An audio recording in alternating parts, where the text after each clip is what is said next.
اعوذ باللہ من الشیطان الرجیم بسم اللہ الرحمن الرحیم یا ایہا الناس انا خلقناکم من ذکر و انثی وجعلناکم شعوبا وقبائل لتعارفوا ان اکرمکم عند اللہ اتقاکم ان اللہ علیم خبیر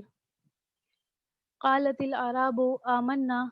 قل لم تؤمنوا ولكن قولوا اسلمنا ولما يدخل الايمان في قلوبكم وَإِن تُطِيعُوا اللَّهَ وَرَسُولَهُ لَا يَلِدْكُم مِّنْ أَعْمَالِكُمْ شَيْئًا إِنَّ اللَّهَ غَفُورٌ رَّحِيمٌ إِنَّمَا الْمُؤْمِنُونَ الَّذِينَ آمَنُوا بِاللَّهِ وَرَسُولِهِ ثُمَّ لَمْ يَرْتَابُوا وَجَاهَدُوا بِأَمْوَالِهِمْ وَأَنفُسِهِمْ فِي سَبِيلِ اللَّهِ أُولَٰئِكَ هُمُ الصَّادِقُونَ۔ محترم سامعین، السلام علیکم ورحمۃ اللہ وبرکاتہ۔ ابھی میں نے آپ کے سامنے سورہ حجرات کی چند آیت تلاوت کی، جن کا ترجمہ یہ ہے کہ اے لوگو، ہم نے تمہیں ایک مرد اور ایک عورت سے پیدا کیا، پھر تمہاری قومیں اور برادریاں بنا دی تاکہ تم ایک دوسرے کو پہچانو۔ در حقیقت اللہ کے نزدیک سب سے زیادہ عزت والا وہ ہے جو تمہارے اندر سب سے زیادہ پرہیزگار ہے۔ یقیناً اللہ سب کچھ جاننے والا اور باخبر ہے۔ یہ بدو کہتے ہیں کہ ہم ایمان لائے، ان سے کہو کہ تم ایمان نہیں لائے بلکہ یوں کہو کہ ہم موتی ہو گئے۔ ایمان ابھی تمہارے دلوں میں داخل نہیں ہوا۔ اگر تم اللہ اور اس کے رسول کی فرمانبرداری اختیار کرو تو وہ تمہارے اعمال کے اجر میں کوئی کمی نہ کرے گا۔ یقیناً اللہ تعالیٰ بڑا درگزر کرنے والا اور رحیم ہے۔ اور حقیقت میں تو مومن وہ ہیں جو اللہ اور اس کے رسول پر ایمان لائے، پھر انہوں نے کوئی شک نہ کیا اور اپنی جانوں اور اپنی مالوں سے اللہ کی راہ میں جہاد کیا، وہی لوگ سچے ہیں۔ محترم سامعین، سب سے پہلے ہم اس کا مختصر تعارف دیکھتے ہیں کہ اس سورہ کا نام اس کی چوتھی آیت سے ماخوذ ہے، جس میں لفظ حجرات آیا ہے، جس کے معنی کمروں کے ہیں، اور اس کے زمانے نزول سے اندازہ ہوتا ہے کہ یہ مدینہ کے آخری دور میں نازل ہوئی۔ جیسے کہ اس کے ترجمے سے ہمیں معلوم ہوا کہ اس میں ایمان کو فوکس کیا گیا ہے، اور اس میں ایمان کی حقیقت کو واضح کیا گیا ہے، اور جو سلسلہ وار ایمان ہے اس سے پردہ ہٹایا گیا ہے، اور جو حقیقت میں جو مومن ہے، مومن کا کیریکٹر کیسا ہونا چاہیے، ایک مومن کا کیا کردار ہونا چاہیے، اس کو ہم اس کی سب سے پہلی آیت کو دیکھتے ہیں کہ اے لوگو، ہم نے تمہیں ایک مرد اور ایک عورت سے پیدا کیا۔ اب ہم اگر قرآن پاک پر غور کریں تو اللہ تعالیٰ نے سورہ مومنون میں ارشاد فرمایا وَلَقَدْ خَلَقْنَا الْإِنسَانَ مِنْ سُلَالَةٍ مِنْ طِينٍ، کہ ہم نے انسان کو مٹی کے خلاصے سے پیدا کیا۔ تو یہاں یہ بات بھی کلیئر ہو گئی کہ آدم کا جو ظہور ہے وہ کس طرح عمل میں آیا، یعنی مٹی سے وہ پیدا کیا گیا۔ اور سورہ نساء کی پہلی آیت اگر ہم دیکھیں تو اس میں اللہ تعالیٰ نے ارشاد فرمایا کہ لوگوں، اپنے رب سے ڈرو جس نے تمہیں ایک جان سے پیدا کیا اور اسی جان سے اس کا جوڑا بنایا، اور انہی دونوں سے بہت سے مرد اور عورتیں دنیا میں پھیلا دیے۔ تو سامعین، یہاں پر جو یہ بہت امپورٹنٹ ہے ہمارے لیے کہ ہم نے یہاں پر اللہ تعالیٰ نے ایک طریقے سے جو تفریق ہے، جو دنیا میں لوگوں نے تفریق کی ہے، اس کی جڑ کاٹ دی ہے، اور یہ بتایا گیا ہے کہ تمہاری جو بیس ہے، تمہاری جو بنیاد ہے، وہ ایک مرد اور ایک عورت سے ہی ہے۔ اگر تم میں کچھ لوگ بہت زیادہ برتر نہیں ہے، تم میں کچھ لوگ بہت زیادہ کمتر نہیں ہے، سب لوگ برابر ہیں، سب لوگ اللہ کی نظر میں برابر ہیں۔ کیونکہ اگر دنیا میں جتنے بھی لوگ ہیں، خواہ وہ کسی بھی ملک میں رہتے ہوں،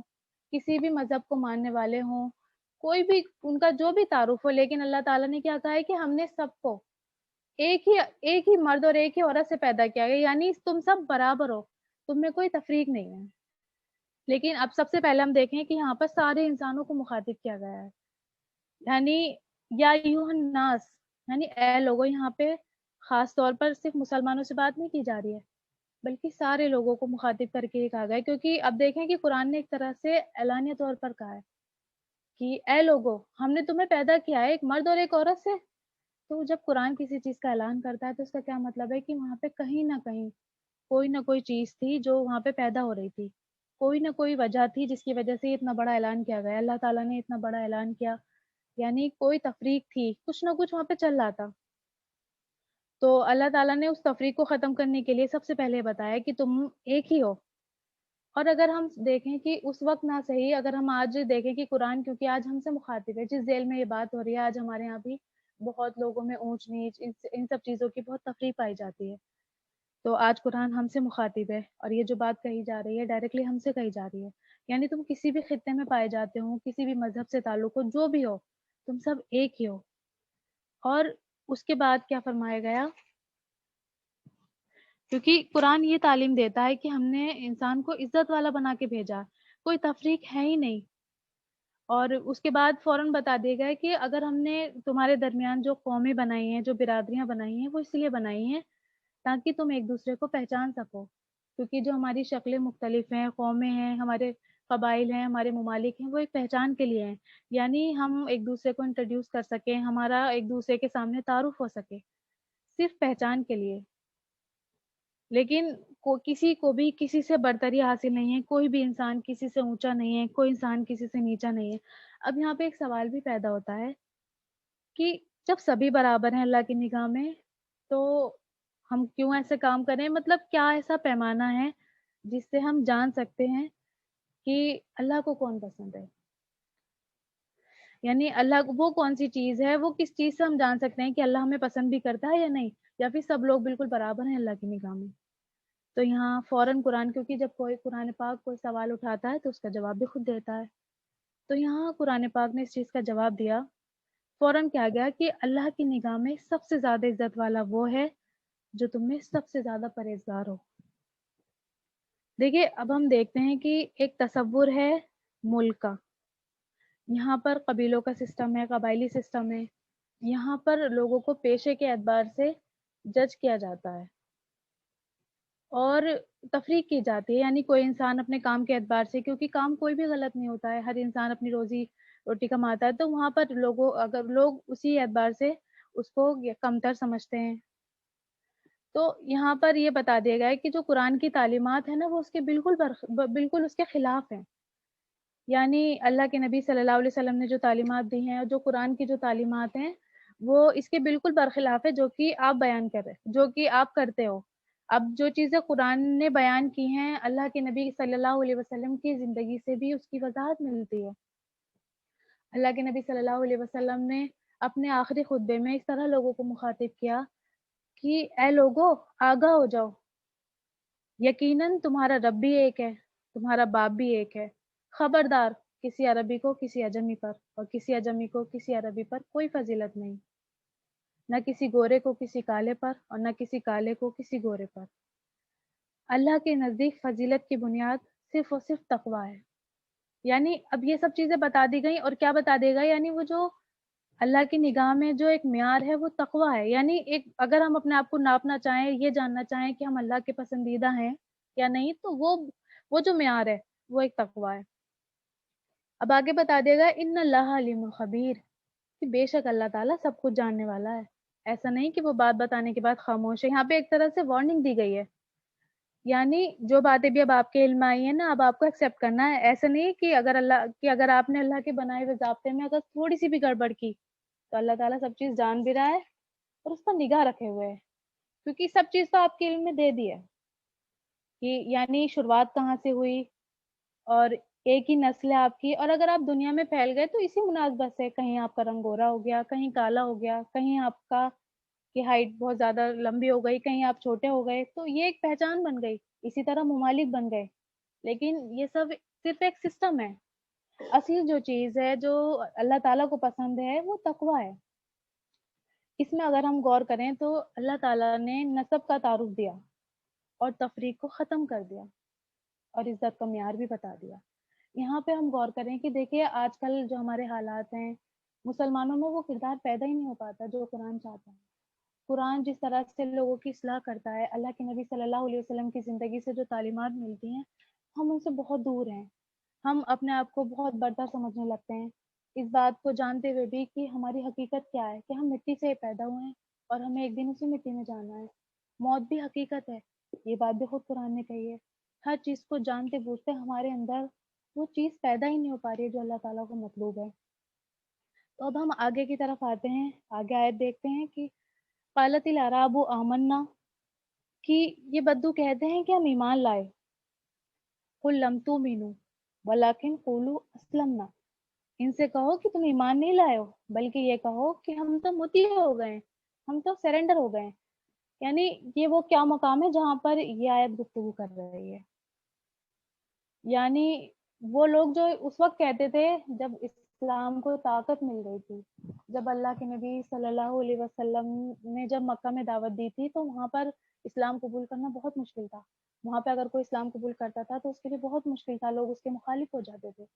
لیکن جب آپ نے مدینہ طیبہ ہجرت کی تو وہاں پہ اسلام کو ایک طاقت مل گئی،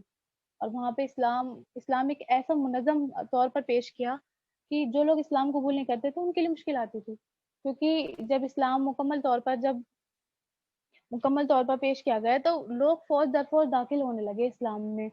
تو انہی میں سے کچھ لوگ تھے جو عرب سے دور دیہات کے علاقوں سے تعلق رکھتے تھے، تو انہوں نے بھی اس چیز کا دعویٰ کیا کہ ہم نے بھی اسلام قبول کر لیا، اس سوچ کے ساتھ واللہ عالم کہ ہم مسلمانوں کے ضرب سے بھی محفوظ رہیں گے، ان کا تحفظ بھی حاصل رہے گا،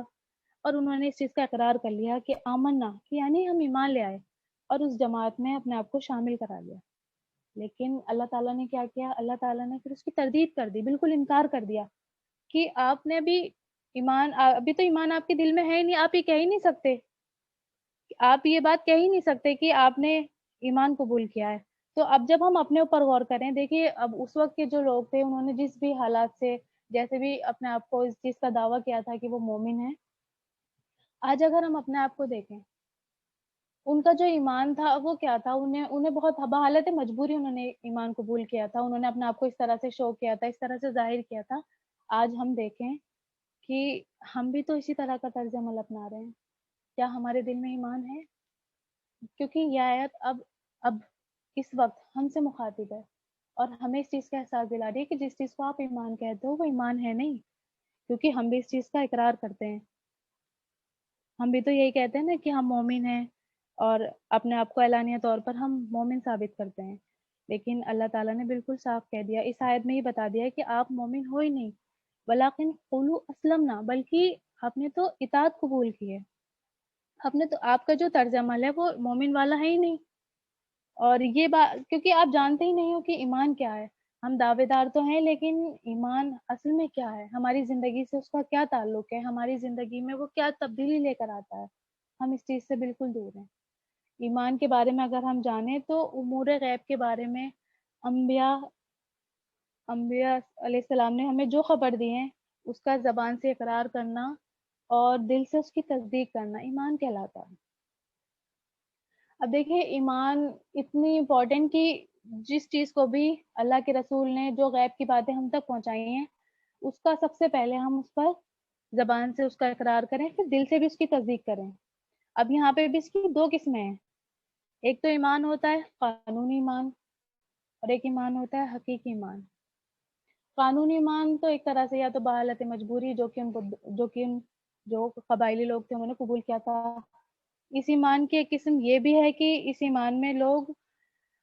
موروثی ایمان بھی ہوتا ہے، جیسے کہ آج ہمارا ایمان ہے، یعنی وہ ایمان ہمیں ورثے میں ملا، ہمارے والدین نے بھی ایمان قبول کیا تھا تو ہم نے بھی قبول کر لیا، انہوں نے کس لیے قبول کیا تھا؟ کیونکہ ان کے والدین بھی ایمان کو لانے والے تھے۔ تو یہاں پر ہم اگر غور کریں تو ہمیں یہ ایمان موروثی ہے، یعنی یہ ایمان ہمارا حقیقی نہیں بلکہ قانونی ایمان ہے، یعنی ہمارے طرز عمل وہ ہیں، ہمارے یہاں پہ جو رسم و رواج ہے وہ اسی انداز میں کی جاتی ہے، لیکن وہ حقیقی ایمان جو اللہ تعالیٰ کو مطلوب ہے وہ ہمارا نہیں ہے۔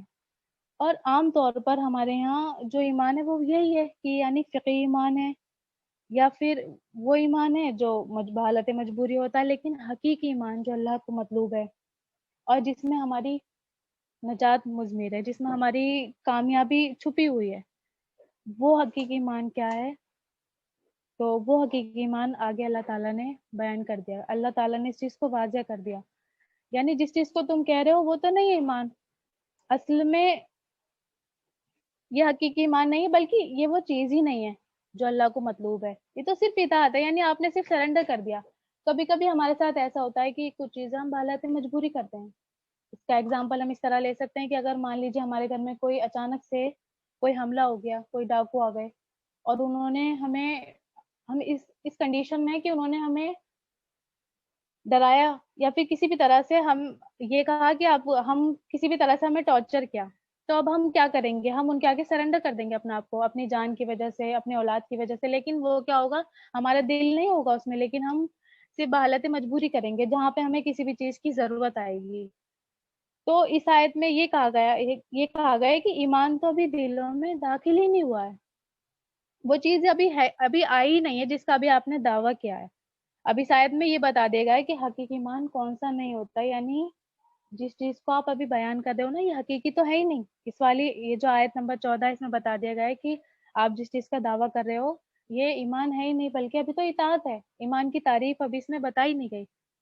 یعنی جسے تم ایمان سمجھ رہے ہو اسے تو بالکل اللہ تعالیٰ نے منع کر دیا۔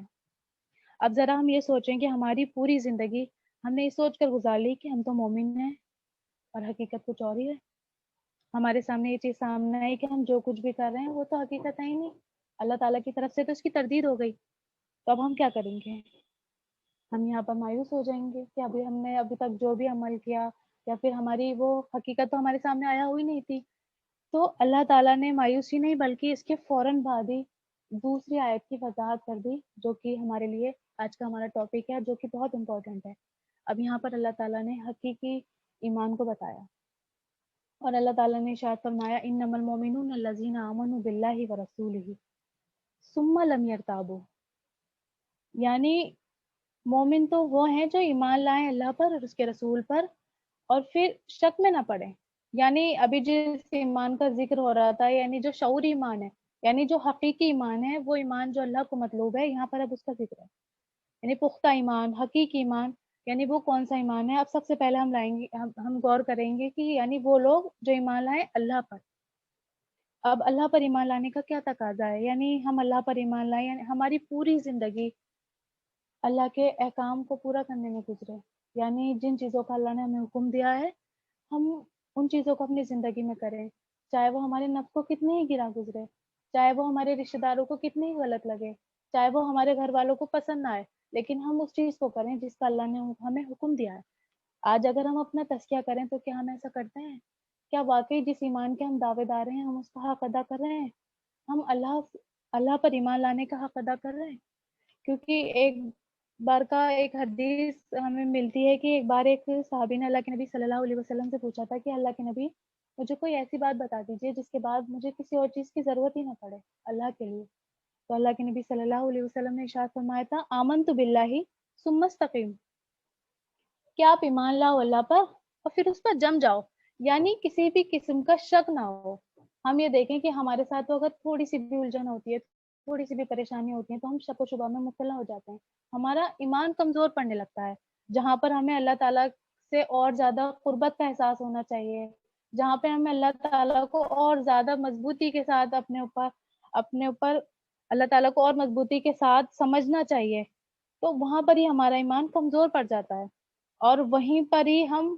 اللہ تعالیٰ سے دور ہو جاتے ہیں۔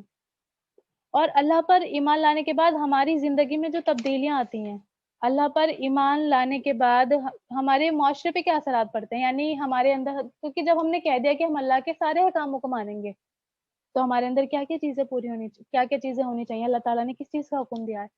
کیوں مومن کے اندر وہ کیا کیا صفات پیدا ہو جاتی ہیں، یعنی وہ ایماندار ہو جاتا ہے کیونکہ اس کا بھی اللہ نے حکم دیا ہے، وہ کبھی جھوٹ نہیں بولتا۔ اب ہم دیکھیں کہ جھوٹ ہماری زندگی سے کس طرح جڑا ہوا ہے، اور ایک مومن جو ہوتا ہے اس کے بارے میں اللہ تعالیٰ کا حکم یہ ہے کہ مومن سے کبھی کسی کو کوئی تکلیف نہیں پہنچتی۔ آج ہم یہ دیکھیں کہ ہمارے کردار سے ہم کبھی اپنے الفاظ سے، کبھی اپنے کردار سے کس طرح لوگوں کو تکلیف پہنچا دیتے ہیں اور ہمیں احساس ہی نہیں ہوتا۔ تو یہاں پر اگر ہم غور کریں اور ہم سب کو ایک نگاہ سے دیکھتے ہیں، جیسے کہ ابھی ہمارے سامنے آیا تھا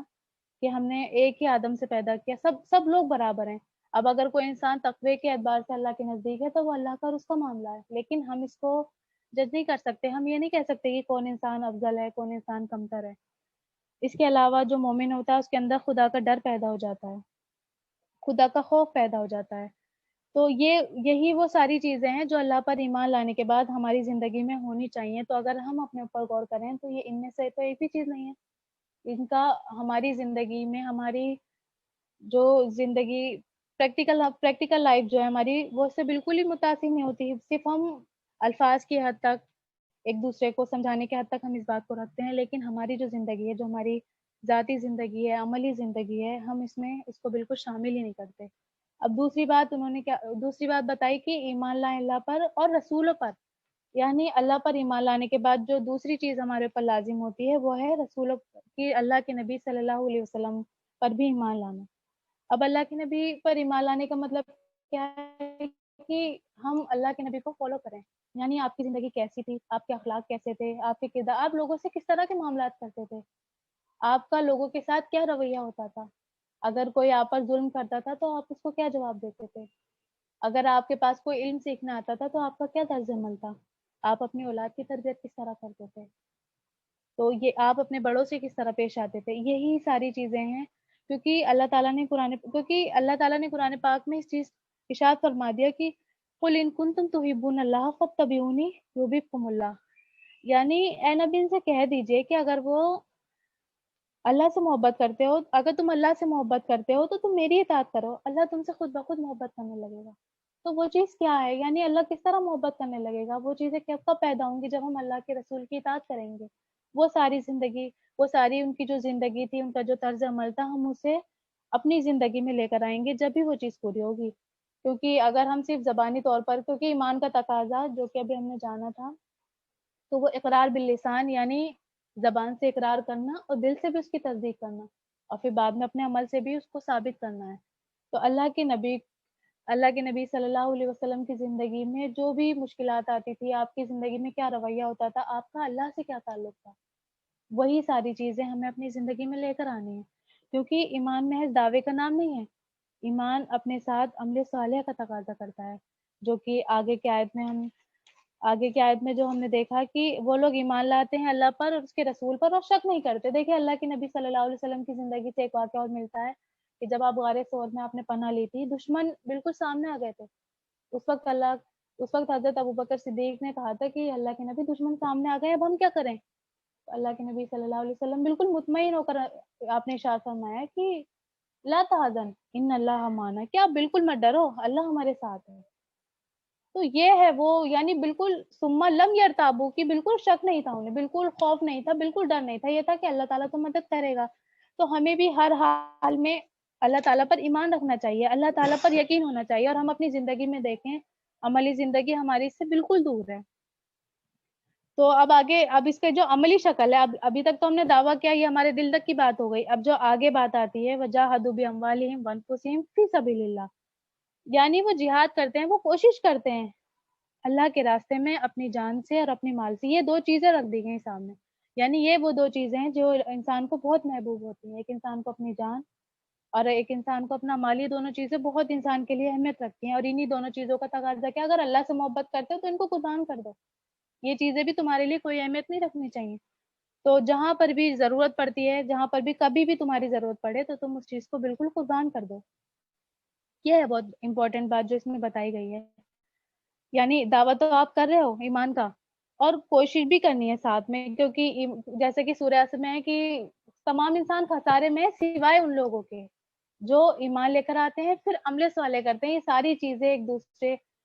ان ساری چیزوں کا ایک دوسرے سے لنک ہے کہ یعنی ایمان کے بعد عمل صالح، اگر عمل صالح نہیں ہوگا تو ایمان کا کوئی فائدہ ہی نہیں ہے.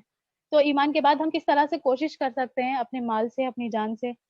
تو ہم پھر اس میں آگے بتا دیا گیا کہ فی سبیل اللہ، یعنی اللہ کے راستے میں. اس چیز کو بالکل کلیئر کر دیا گیا، یعنی جو آپ کی کوششیں ہوں نا وہ صرف اور صرف اللہ کے لیے ہیں. کیونکہ دنیا میں ہر انسان کوشش کرتا ہے، ہر انسان محنت کرتا ہے، لیکن اس کا مقصد کچھ اور ہوتا ہے. کوئی اپنی ذاتی غرض کے لیے کرتا ہے، کوئی اپنے اولاد کے لیے کرتا ہے، کوئی اپنے گھر کے لیے کرتا ہے، لیکن ہماری کوشش کس کے لیے ہونی چاہیے، اللہ کے لیے. وہ چیزیں جو اللہ کو مطلوب ہیں. تو یعنی کوشش بھی کرتے رہیں تو ہم اللہ کے لیے کوشش کریں. ایسا نہیں ہو کہ ہم اپنی ذات کے لیے یا پھر اپنی نفس کے لیے، بلکہ ساری چیزیں، ہماری ساری دوڑ دھوپ سب کچھ اللہ کے لیے ہونی چاہیے. اسی بات کو قرآن پاک نے اس انداز میں بیان کیا ہے کہ قل ان صلاتي ونسوکی ومحیا ومماتی للہ رب العالمین، کہ کہو کہ میری نماز، میری قربانی، میری مراسم عبودیت، میرا جینا، میرا مرنا سب اس اللہ رب العالمین کے لیے ہے. یعنی ساری چیزیں اب ہم یہاں پر غور کریں کہ میرا جینا بھی اور میرا مرنا بھی، جب تک ہمارا جینا اللہ کے لیے نہیں ہوگا، جب تک مرنا کس طرح ہوگا؟ یعنی جو ہماری زندگی ہے جب تک وہ اللہ کے احکاموں کو پورا کرنے میں نہیں گزرے گی، جب تک وہ زندگی اللہ کے مطابق نہیں گزرے گی، تو موت کس طرح سے اللہ کے حکم کے مطابق آئے گی؟ تو یہاں پر اسی چیز کی وضاحت اللہ کے نبی صلی اللہ علیہ وسلم نے کی ہے کہ من احب للہ وابغض للہ واطاع للہ ومنع للہ فقد استکمل الایمان، کہ جس نے محبت کی اللہ کے لیے، نفرت کی اللہ کے لیے، لیا اللہ کے لیے، دیا اللہ کے لیے، تو اس نے اپنے ایمان کو کامل کر لیا، یعنی وہی ہے جس نے اپنے ایمان کو مکمل کر لیا، یعنی اپنی پوری زندگی صرف اللہ کے لیے، نفرت بھی، محبت بھی، لین دین بھی، سب چیزیں۔ اب آگے بتا دیا گیا اولئک هم الصادقون، یعنی وہی لوگ سچے ہیں، یعنی جن لوگوں نے دعویٰ کیا تھا نا کہ آمنا، کہ ہم ایمان لے کر آئے، اب یہی وہ لوگ ہیں جو سچے ہیں، جو اپنے عمل سے بھی ظاہر کرتے ہیں، جن کا عمل اس کے مطابق ہے، اللہ کی رضا کے مطابق ہے، یہی لوگ ہیں سچے، جن کے بارے میں جنہوں نے شروع میں کہا تھا کہ ہم ایمان لے کر آ گئے۔ اگر عمل نہیں ہے تو وہ سب چیزیں بے بنیاد ہیں، جو بھی ہم کچھ کریں اس میں کوئی سچائی نہیں ہے، وہ بے بنیاد ہے، یا تو وہ کسی غرض کے لیے ہے، یا پھر اس میں کوئی خلوص شامل نہیں، بلکہ وہ ساری چیزیں وہ قابل قبول ہی نہیں ہے، جب تک اس میں اللہ کا راستہ شامل نہیں ہوگا، اللہ کی رضا شامل نہیں ہوگی، تو وہ مومن ہو ہی نہیں سکتا۔ ایک مکمل مومن تو وہ ہے جو اپنی پوری زندگی اللہ کے آگے سرنڈر کر دے، اپنے آپ کو بالکل اللہ کے حوالے کر دے، یعنی ہماری سوچ بھی، ہمارے خیالات بھی، سب کچھ صرف کس کے مطابق ہونے چاہیے؟ اللہ کے مطابق۔ تو یہاں پہ اس چیز کو پورا کر دیا گیا ہے۔ سب سے پہلے اس چیز کا تعارف کہ ہم کون ہیں، ہماری اصل حقیقت کیا ہے، پھر اس کے بعد ایمان کے بارے میں، شعور ایمان کے بارے میں اس کو ڈیٹیل کے ساتھ بتایا گیا ہے۔ تو آج کے درس سے ہمیں یہ سبق ملتا ہے کہ ہم، یعنی جو تحریک کا جو نقطہ ہے، یعنی امت کی اصلاح میں جو شعوری ایمان پر جو بات ہوتی ہے، اور اس سے ہمیں یہ ملتا ہے کہ جس میں اللہ کی تخلیق کا جو مقصد ہے، یعنی وحدت بنی آدم کی حیثیت کیا ہے، اور پھر دوسری بات یہ ہے کہ ہم ایک ہی ماں باپ کے اولاد ہیں، نسل کے اعتبار سے ہم میں سے کوئی چھوٹا اور کوئی بڑا نہیں ہے، اور عزت کا معیار بھی اس میں بتا دیا گیا ہے کہ عزت کا معیار جو ہے وہ تقویٰ ہے، یعنی اللہ کو صرف تقویٰ پسند ہے۔ اب جو دوسری چیز جو بہت امپورٹنٹ اس میں وضاحت کی گئی ہے، یعنی اس میں ایمان کی تعریف بھی بتا دی گئی، جس میں حقیقی اور شعوری ایمان بتا دیا گیا ہے، اور اس کی تکمیل کے ذرائع بھی بتا دیے گئے ہیں کہ اس کی تکمیل کس طرح ہم کر سکتے ہیں۔ تو ضرورت اس بات کی ہے کہ اللہ تعالیٰ نے جو ہمارے لیے دستور اور ضابطہ حیات مقرر کیا ہے، ہم صحیح معنوں پر اس پر عمل کریں، اور شعوری ایمان کے ساتھ اس پر عمل کریں اور دوسروں تک بھی پہنچائیں۔ تو اللہ تعالیٰ سے دعا ہے کہ اللہ تعالیٰ ہمیں اس پر عمل کرنے کی توفیق عطا فرمائے۔ آمین۔ وآخر دعوانا الحمد للہ رب العالمین۔